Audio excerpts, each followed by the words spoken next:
Planning an event and wondering how you can give your attendees the best experience possible? Take advantage of customized meetings with Hilton that make it easier than ever to incorporate health, wellness, and great breaks.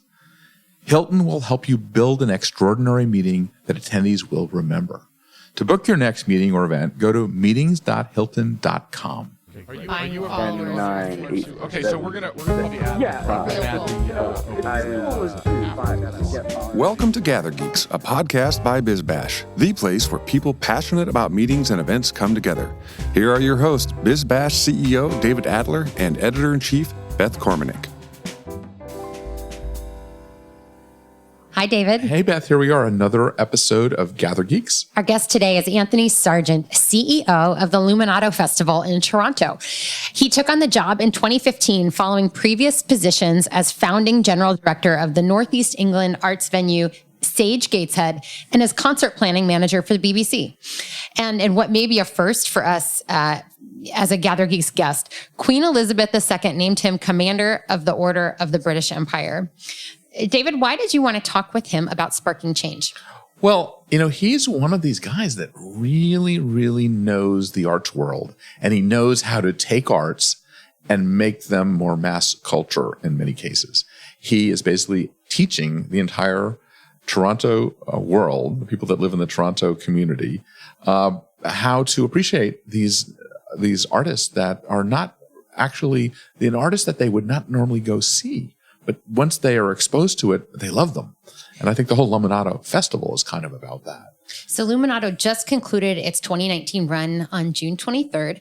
And in this conversation, Anthony's going to give a look into the planning and strategy of Luminato, which, as you mentioned, is one of the world-class arts festivals and generally what a festival should be doing today. So he celebrates what he calls, quote, the unhinged quality of festivals, which, somehow manages to encompass something totally orchestrated yet serendipitous. And I mentioned those two words, sparking change, earlier. We wanted to note that this is part of the Sparking Change campaign with Zkipster, and you're joined by Alex Carter in this conversation. Let's listen. So, Anthony, welcome to this special edition of GatherGeeks on Sparking Change. And I'm going to have Alex here, my co-host, tell us a little bit about why we're here and what we're talking about.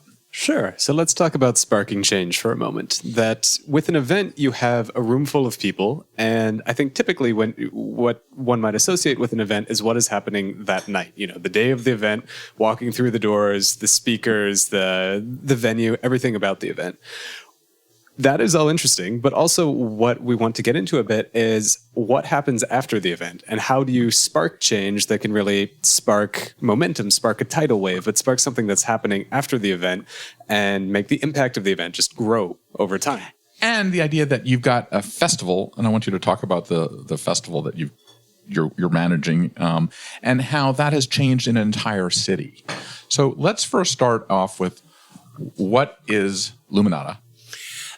Luminato is it's an international arts festival, and it covers all the arts. So we're focused, I suppose, on the performing arts more than other things. But there's multimedia work there. There's visual arts there. Some years we've done literature. Some years we've done gastronomy. So we do all kinds of things. It's an international arts festival, and you might think, in a city like Toronto that's so rich in culture year round, why would you need something that takes this, that takes up this space in June?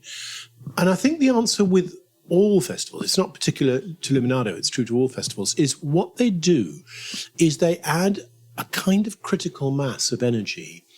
And when they work, they give you things that for the other 11 months of the year, you just can't imagine you would ever have experienced. Go a little deeper in that. What do you mean? Like, what are some of the things that give us an example of that? Sometimes, so what's the things that wouldn't happen in the other year? Sometimes it's sheer scale. We did an amazing piece of work a few years ago in the Sony Centre, which had 1,000 musicians and artists, and it was an extraordinary sort of staged piece about the end of the world, a piece called Apocalypsis by the great Canadian crazy visionary composer, Murray Schafer. Now, nobody else would have done that. I think it had never been done since it had been written. Most people had written it off as undoable. And it's probably only the resources of a festival in terms of time, in terms of the number of people who work on the festival, that you could do a piece like that. And go into a little, that's very interesting, because what that does is you're marking a moment that will have a huge impact on people, but that is a planned moment. Right? There's nothing that happens by accident, something like that. No. I mean, there are things in festivals that happen in every festival. There's things that happen by accident. The most common things that happen by accident in festivals is people who would never normally expect to meet one another meet. When I was on the board of the Huddersfield Contemporary Music Festival in England, there's a fantastic photograph of the French composer and conductor Pierre Boulez, the German visionary Karl-Heinz Stockhausen, and the great US visionary, you have to call him, John Cage. And the three people, in a way, who defined 20th century music in the classical world. And they just all happened to have work being done in the Huddersfield Festival. They were having a drink. And obviously, and these are quite serious people. I mean, Boulez is very rarely photographed when he's not looking serious. Stockhausen always looks cosmic, and John Cage always looked pensive. And somebody had obviously cracked what I guess was an absolutely salacious joke, and they are howling with laughter. And it's this wonderful picture, which no other circumstances would you ever have got it. But a festival had these three people not even consciously brought together, but they were all there at the same time. And they were in the bar, and it was in the evening, and their shows had happened, and someone obviously told a raucous joke.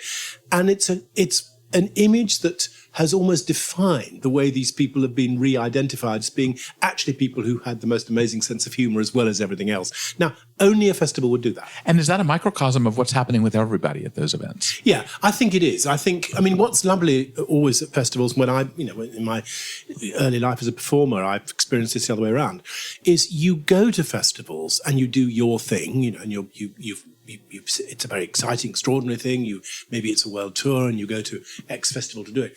But when you get there, you look at the program and you see who else is on, and you think, oh my God, this thing that I've always wanted to see is on the next night. Why didn't I go to it? So what you find in audiences for festivals, a lot of people in the audience will be artists who are giving other shows in the festival. So do you think that that one really interesting element of this is that when you call it a festival and not just going to work to do a concert, that you are more of a participant? Yeah, always. It is more exciting. I mean, if you're asked to go, in a normal winter season of a concert hall, and you're asked to go into a show or a theatre company, you show up, you do the piece of work. There's you open an appreciative audience, you go away. But there is something about going as an artist, being a guest in a festival, is you're going to meet other really interesting artists. You're going to see a town in a kind of heightened sense of curiosity and inquisitiveness and excitement in a way that you don't if you just turn up on the 3rd of November to do a concert. Well, it's interesting. I've been studying this concept of the parasocial relationship, a two-way relationship with a fictional character. And what I found is that these festivals have become the fictional character that people look forward to every year. And they have a more intimate relationship with the festival than they do with their best friends or their best things that they do. And I think it's an intimacy that you can't get in other ways. I think that is absolutely true. I mean, we do get people, the average number of events people come to. I mean, there's 88 odd events over the 2.5 weeks. The average number of events people come to is probably in single figures. But there are people who come to every single thing. And, you see when you see their calendars, there's marks all over it about I can do this on Tuesday afternoon, then I can just get to that on Tuesday evening.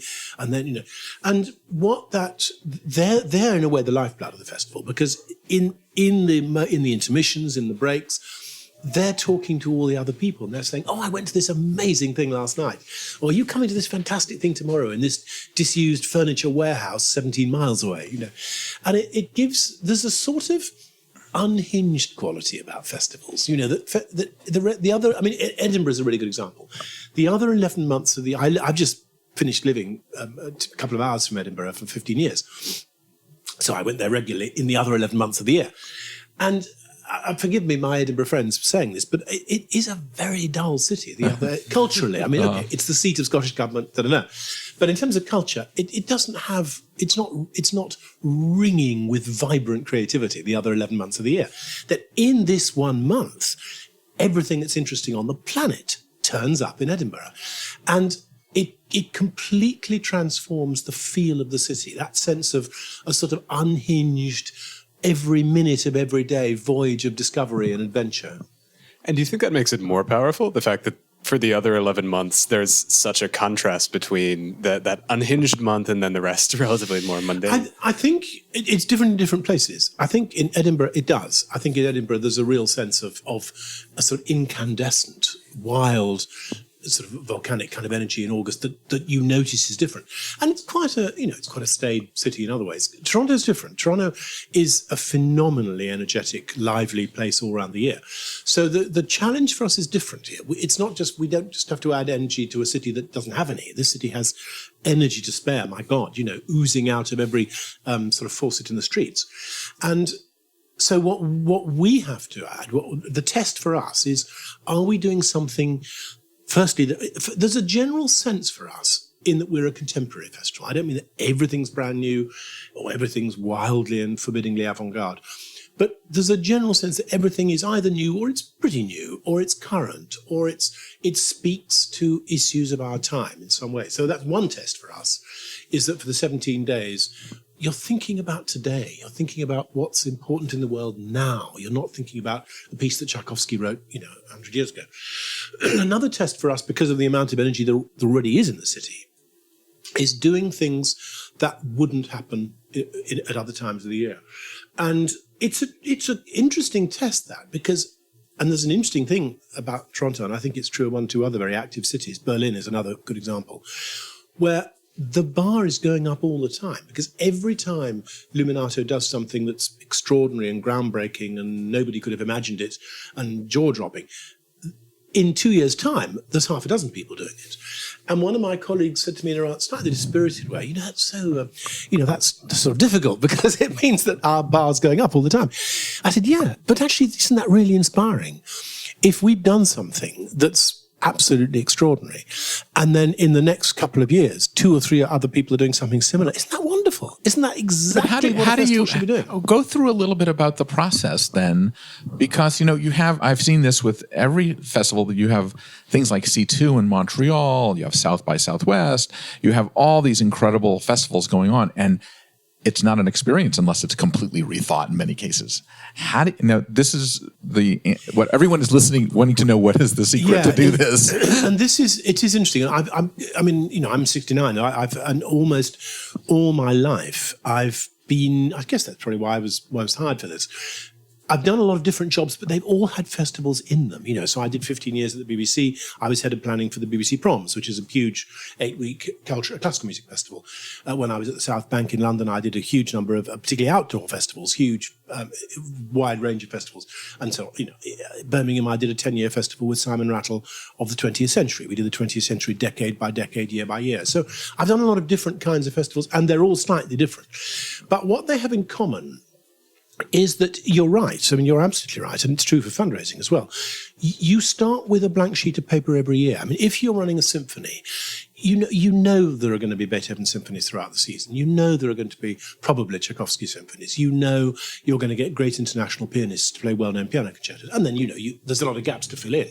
But there's core repertoire. If you're running a dance company, a ballet company, you know that there are 3 or 4 absolutely core bankers that will make you money. And you balance off more a specialist thing with. Festivals really don't start with that. There's absolutely nothing. It is genuinely a completely blank sheet of paper. Occasionally, like my 20th century festival with Simon Rattle, you do have a structure, but actually that's rare. It's much more common that genuinely you start with a fresh sheet of paper, and the only test is, will this blow people's socks off? Is this extraordinary and unimaginable and thrilling, and will it be everybody's headline? That's, in a way, there are other tests. Does it connect with the people? Is it relevant? Does it add something meaningful to the discourse of our time? Does it touch on, important issues? We're doing a wonderful piece this year, a brilliant piece that's got co-commissioners all over the world, but it comes out of the United States, which exhibits Robert Mapplethorpe images on a colossal, on several colossal screens in an enormous theatre, and it's a music show, and there's an extraordinary music score performed by a room full of teeth. Now that's something that you admire the images, you admire the music, but in the back of your mind, you're remembering that this is an artist who caused a gallery owner to be arrested once for presenting his work. So all those issues of censorship and whose culture and what's permissible, they're all in the back of your mind while you're seeing it. And we do concerts that are simply designed to delight and to charm people and to awaken a sense of magic in them. But even those, there's usually something behind them. We're doing, there's a wonderful concert we're doing in Marva's Concert Hall in Toronto this year, in Kerner Hall, which is a concert entirely of some of the most interesting current inventors and performers in the world of Indigenous music. And we're doing it because it's great music, and we're doing it because they're great people, and it'll be wonderful to celebrate great music in a great space. But we're also doing it to make people think, that half the culture of this country doesn't always get quite the focus that I think it should have. And I think, a festival has not just an opportunity to do something about that, but we have a duty to do something about that. So as a person that's planning this, in July, you have the blank piece of paper. How does the paper fill up? What's the process? Because this is not dissimilar to every event organizer on the planet who needs to do a better event the next year. Yeah. And actually it isn't, firstly, I'm not the artistic director, I'm the CEO. Right. So but you're making sure that it's happening. No, for sure. And the overall responsibility for everything we do is mine.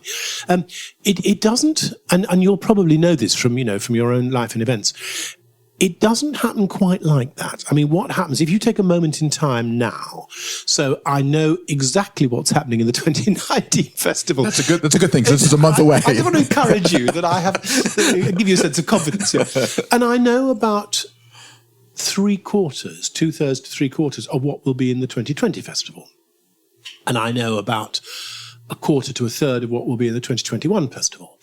And I know about 1 or 2 other things that are gleams in our eyes, things we would love to do and we haven't yet found a way of doing, artists we want to work with and we haven't found the right project, extraordinary spaces that we want to inhabit with some project and we haven't found the right project. So it's not that I any of us wakes up on the 1st of July with an empty 2020. 2020 is, largely done, 3/4 done. But 2021 is nearer blank, and 2022 is pretty blank. And it was very interesting when I was head of planning for the BBC Proms in England. So that's an 8-week classical festival. And people said, how do you, because we always used to announce themes every year. We'll do French 17th century music, or we'll do, music for English court music written for, monarchs to dance, or whatever they might be. And people imagined we dreamt these themes up out, in some sort of boozy evening somewhere. Well, now that cannabis is illegal here. It was absolutely, yeah. No, it was a very interesting thing. What would actually happen, don't mind saying this, what would actually happen is we'd look and see we had 7 of the 9 Beethoven symphonies. So then immediately we'd say, okay, let's program the other 2. And then we are doing a Beethoven cycle in this season of Proms. So you'd start to notice, some things you do, there's a very big focus in 2020 on environmental issues, on climate change issues. There's some incredibly exciting, huge, large-scale projects that we're imagining for that. Now that's, you could imagine why we're doing that. It's obviously, there's no more important issue if we're going to be alive in 100 years' time. There's no more important issue. So that is a case where we've started with a particular focus. But there are other times when, as you put things together, you begin to see patterns building up that you might not have intended. And then they encourage you to make 1 or 2 more specific decisions that complete a cycle, or they present. Stravinsky wrote 3 great orchestral ballets: Petrushka, Rite of Spring, and Firebird. Now, if you found you'd programmed 2 of them, you might be very tempted to program the 3rd, and then the headline would be, you're doing a cycle of these things. So some themes are genuinely and seriously pre-planned, and climate change for us next year is absolutely one of those. In human rights last year was one of them. We were very clear we wanted to say important things about human rights, which we all should care about. But sometimes it's slightly more serendipitous and opportunistic. what's lovely is the public don't see any of that. The public just see, when you announce the program, they see the program. And there's a group of this, and there's a theme of the other, and there's a cycle of something else. What they have no idea is this bit was really carefully planned 3 years in advance. This bit, we just noticed 6 months in advance we could make a theme out of that. And all the public get to see is the finished result, which I think is nice. We're going to take a little break and come right back after this message from Hilton. So when's the big event? Hilton's here for planners with their exclusive customized meetings. Become a wow maker and save time by letting Hilton help you present an extraordinary event, one that leads to memorable and meaningful connections. Visit meetings.hilton.com and let Hilton help you. So let's go back a little bit to the reason that these festivals were started in the first place. When you think about Miss America in the United States was created because they needed to get people to go to Atlantic City in a slow month, in a slow week after the season was over. Things like that are happening all over. South by Southwest started as an economic driver. Luminato started, I think, as a way for the city to do more things to enhance the economics of the city. What are the things that if someone's listening to this and they want to start a festival for economic gain would need to know about saying, yes, let's do this? That is, I'm going to answer that. I'm going to say 2 or 3 things. I'm going to answer that last because that's my acupuncture theory. Okay, I'm waiting to hear this one. No. There's an incredibly important answer to your last one. Okay. So, but your question is an incredibly interesting question. So we're part of a peer group of about a dozen, major international performing arts festivals around the world, and we're the baby. We're 12 years old. The most of the others are in their either starting in their 30s and 40s, but a group of them, Edinburgh is one of them, are in their 70s. They started just after the Second World War. So there was a group of Edinburgh was absolutely clearly and explicitly, we've had a terrible time. People are feeling miserable. They just need something to raise their spirits. An arts festival would do that. We will have an arts festival to raise people's spirits. 1951, the great festival in Britain on the South Bank. Again, Britain had been through it came out of the sort of misery and the privation of the war, and the fact that the privations of the war were supposed to have gone away, but they hadn't. People were still feeling in a rough state.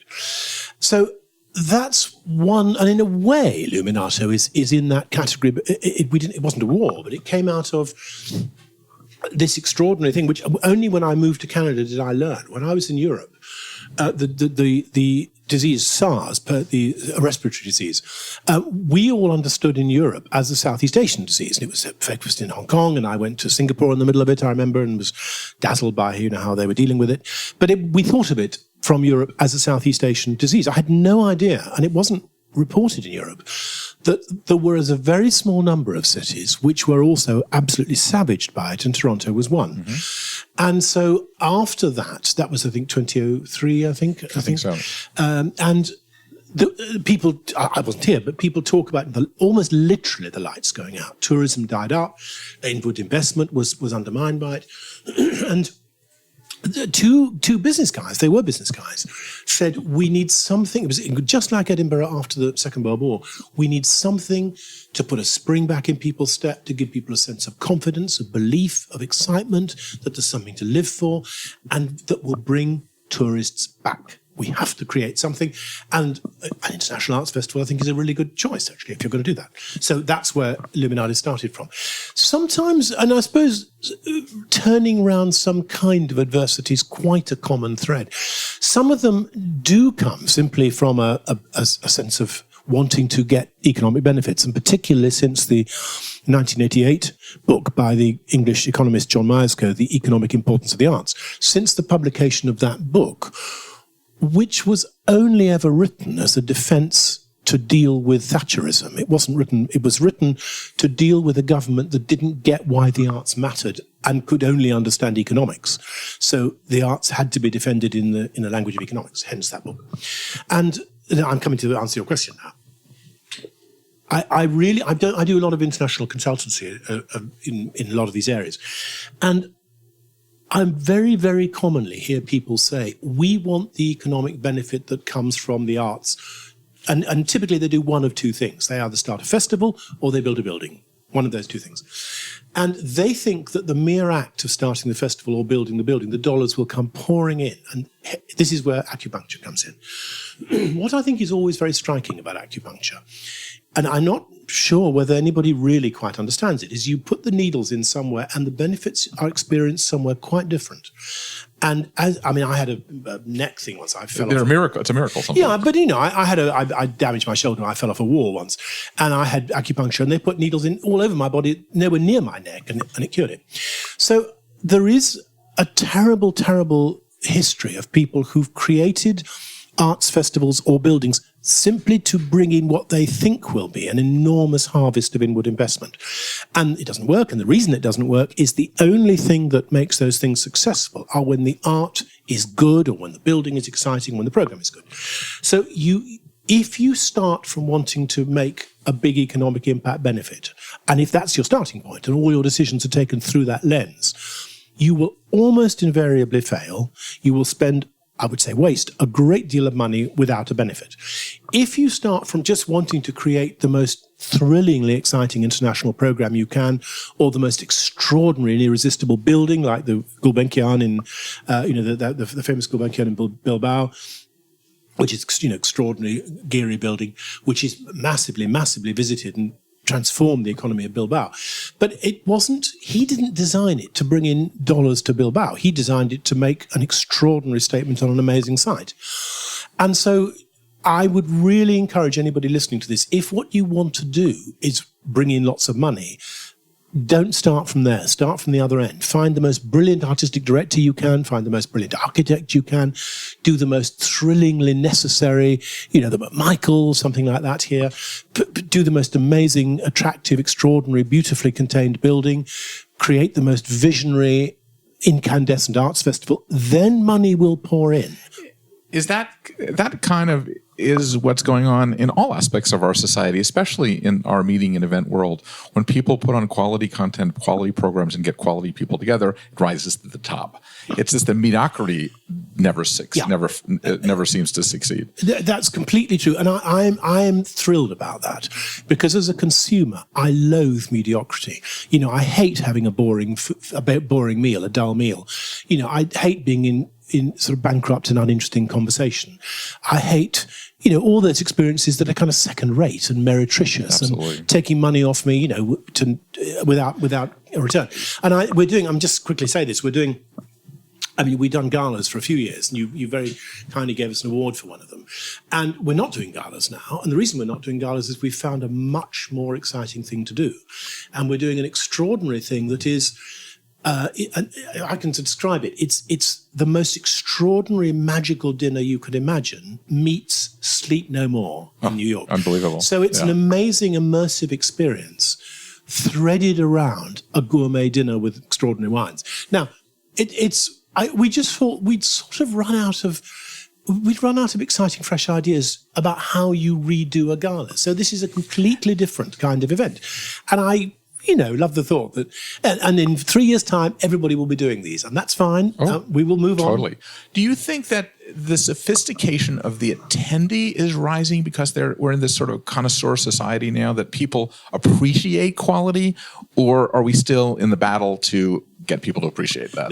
No, and I slightly wouldn't use the word sophistication, because I think there's something very interesting about quality. It's a very particular thing. You know quality instinctively when you see it, even if it's something you know nothing about. So I'm learning about hockey and baseball and basketball here, but I'm very ignorant about all three of them. And I watch them, and I know instinctively when something extraordinarily skillful is being done. All the people around me are cheering and jumping on their seats. And they're doing it for some technical reason that I don't understand. But I'm seeing something extraordinary. Gastronomy, I'm not a great cook. But when you're eating food that is really... And the same is true in the arts. Yeah. You know instinctively if something very special and extraordinary is happening. And I think it's not... that's something more primitive in a way than being sophisticated. Yep. It's something very instinctive. You just know quality when you see it. You're right. I was just on Thursday at the opening of the Shed and went to a Bjork concert. And I'm not a huge Bjork fan, but the quality of what she did was remarkable. Yeah, and that's a really. I mean, I love the shed, and I wish the shed every possible success. Run by my very good friend, the Englishman Alex Boots, who moved on from the Armory, where he also did great stuff. No, but Björk is a really interesting example because there is a magical quality about Björk. There is something at the same time incredibly sophisticated and incredibly primitive. She's a sort of magic figure. That Tanya Tagak is another, that spans the gulf between the most modern kind of creativity and the most utterly primitive, historic, remote, it's almost spiritual thing. And I think I absolutely agree with you about Björk. I get some of her stuff. I don't. I mean, it's interesting. But I sit mesmerized whenever I see her perform, just because I feel I'm experiencing something that's completely unique and utterly authentic. The other thing that I'm working on is, and this is kind of a conversation, is I'm working on a story on what event organizers can learn from going to great tasting restaurants. So I've been going to great food and serving and the greatest restaurants in the world, seeing the quality there is also, I think, reinforces what you're saying. And I cannot even eat at a restaurant that does not serve good food anymore. And it's, I'm in danger of sounding a sort of pretentious, cheesy. And when I say I hate second-rate stuff, we live second-rate stuff all the time. Yep. But we're not alive for very long, on this earth. And I'm just constantly hungry for experiences that are exceptional.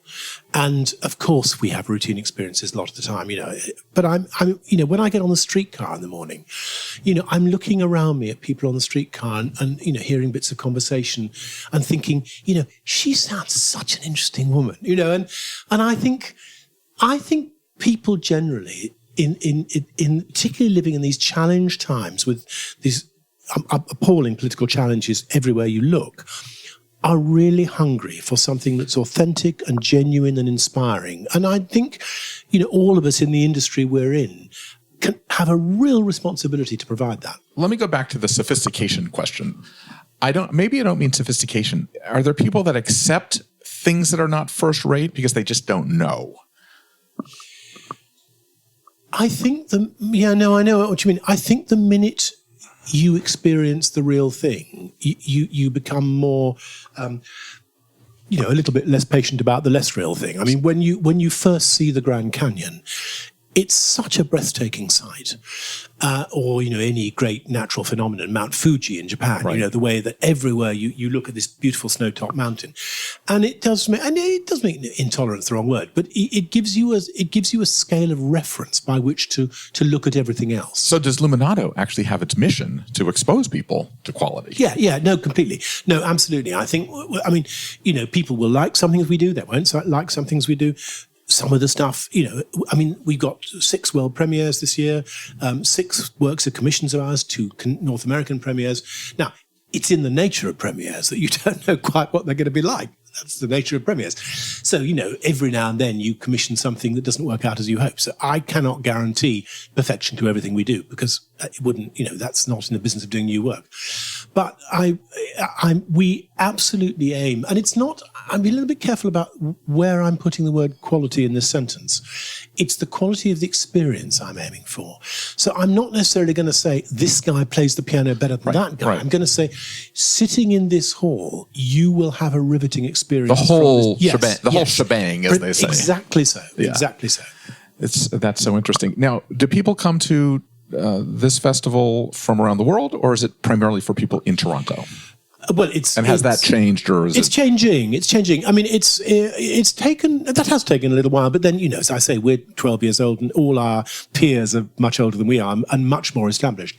I think that, our 20th anniversary is in 2026, which is 7 years away, and we have a new chair, very extraordinary, inspiring new chair, Peter Herndorf, who Canadian people will know as one of the great, great figures in the arts of our time in Canada.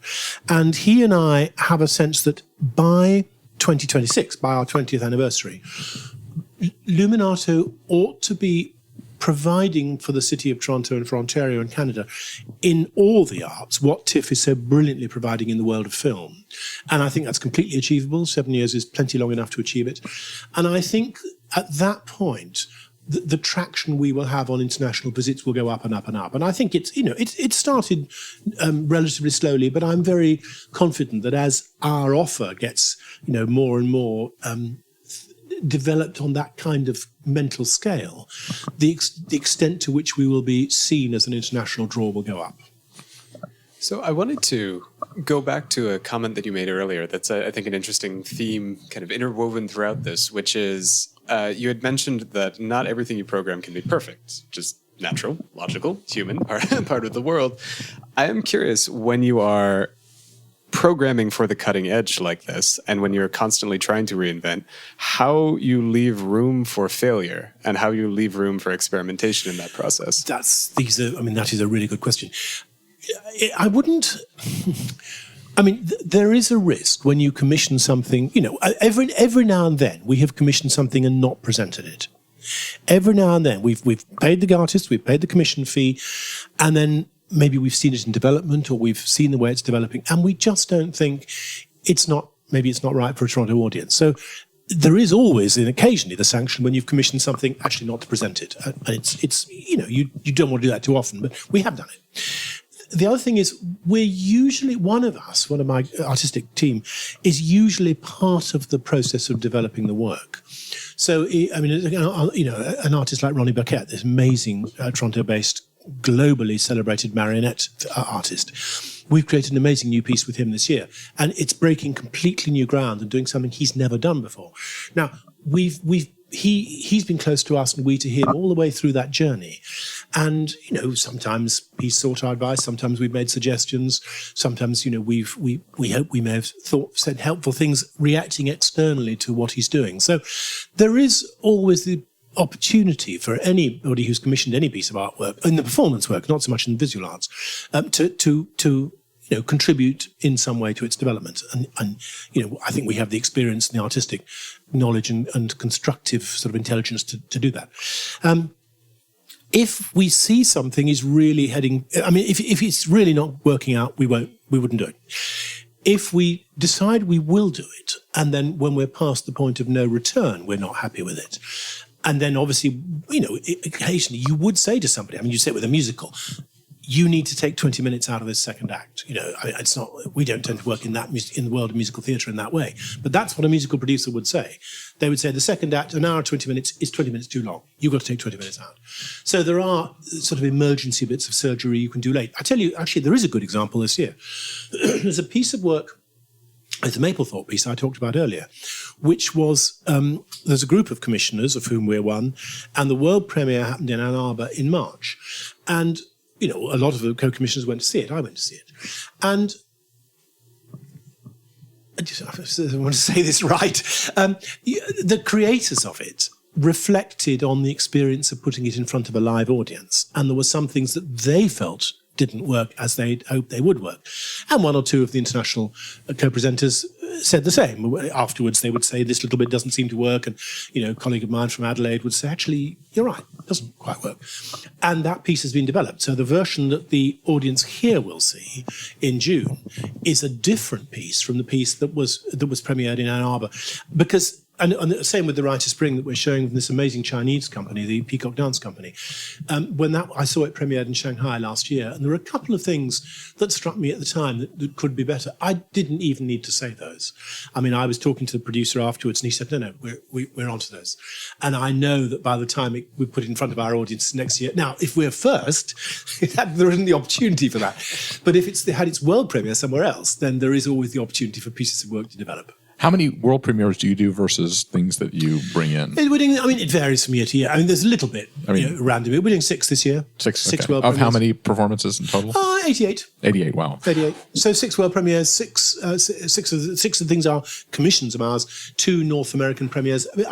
We've done about 100 world premieres and commissions over the 10 years of the festival. So, And the economic health of the organization is probably, you're always fundraising, you're always doing things, but you get the support. You feel like you're getting the support from the city? We do. I mean, it's a congested fundraising environment in Toronto, and what a lot of donors and investors have said to me, particularly the really well-established ones who've been supporting the arts in this city for a long time, a sort of weary look comes over their eyes and they say, you've got to find new people. We cannot go on, as it were, bearing the burden of all the arts development in Toronto. And I think all of us responsible for major arts institutions in the city absolutely recognise that. There's it's about half a dozen families whose names you will see on everybody's programs, and they're amazing, visionary people who've done an extraordinary amount to shape the cultural life of the city. But they won't be here forever, and it is important that we engage a younger generation in the excitement of being involved in supporting the arts, and that's pretty common around the world. I mean, I've experienced exactly that dialogue in other cities, and it's a longer conversation. I'll just set it up. I won't develop it. But it's a challenge because the older generation that I'm talking about grew up in an environment which absolutely cherished the arts, and the arts was part of their education, and so on, so on, so on. There is a younger generation growing up for whom those things are not true. The arts weren't part of their growing up in quite the same way. Maybe they weren't part of their education. And for them, having a sense of why they should invest money that they've struggled to earn in a symphony orchestra is not as obvious as it would be to some of these more traditional philanthropists. And that's not particular to Toronto, that's true everywhere. Yeah. But to your question, about security, we've got a wonderful family of supporters. The corporate sector is, I think we are finding the points of alignment with them. And we've had very consistent support from all three levels of government, which is wonderful, I think. That's great about Canada in general. Alec, you want to wrap it up? Sure. So to wrap it up a bit more on a personal note for you, as someone who sees these festivals come and go, and you see the response that people have, and I'm sure you have ranges of ROI and business metrics and all the kind of thing of determining success and reviews and that. For you on a personal level, what feedback is the most important to know that you feel like you've actually sparked a change with an event, that you've actually created momentum out of a happening? I mean, it sounds such an obvious question. I'm sure you imagine I've given hours of thought to this, and in a way I have, but there's more than one answer to it. I mean, the immediate answer is if people come out of an experience that we've created and in some important way their lives have been changed, they're doors and windows have been opened in their minds to something. They've had a thrilling aesthetic experience. They've seen something that they've never seen before. And they're just sometimes almost unable to speak. That's a very, very powerful sense for me of that's what we should be doing. We should be giving people that kind of experience. But also, I do like the thought that people who are excited by what we do spend the other 11 months of the year exploring the incredible richness of the arts scene here. So what I hope is we are, as it were, the sharp end of a movement across the city that is about increasing the level of energy and connection and excitement between the population of the city generally and the extraordinary creative community that lives here. Great. Anthony, Perfect. Thank you so much for this. You are an inspiration, and I will re-listen to this over and over again because it's been so fabulous. So Thank you very much. It's been a pleasure. David, we're back in our podcast studio. So every event organizer can relate to the observation that we just heard that you start with a blank sheet every year. If you're doing things right, you're starting fresh. Not that that's easy. Absolutely. They feel our pain, and I think we all start from the same place. But their stuff is really things that they're looking at for years and years and years. And they're curating ideas, and they're deciding on what to do. And it's not just such a blank slate as you think it is. Mm-hmm. He also brought something up that every arts festival organizer needs to be thinking about, and that's how to engage the next generation. What I'm wondering is, at what point do the summer music festival crowds become the Luminato crowds? How much do they overlap now, and how much will they Well, I think to survive. that people's taste levels change and people get more sophisticated as they get older or they get exposed to it.